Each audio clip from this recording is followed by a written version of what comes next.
When the Minister for Investment met investors at the Kampala Industrial and Business Park in Namanve, it was not about the usual discussion on land and utility availability, but the responsibility of the investors towards the rights of their workers. A case in point was the National Social Security Fund contributions, in where there may be unscrupulous behavior by the investors.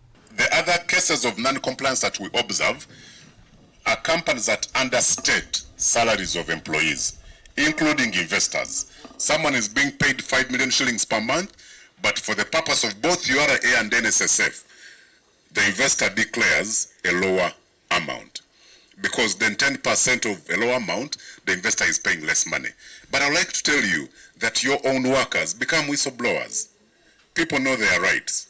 And when they whistleblow and we come and audit you, you pay a lot more than you ought to have paid.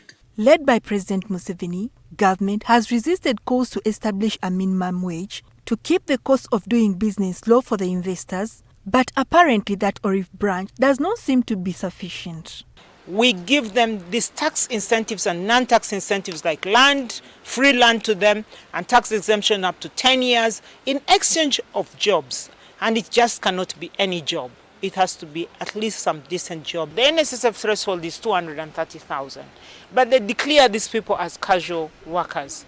And the law is that you can only have somebody as a casual worker up to 6 months. After that, you have to employ them.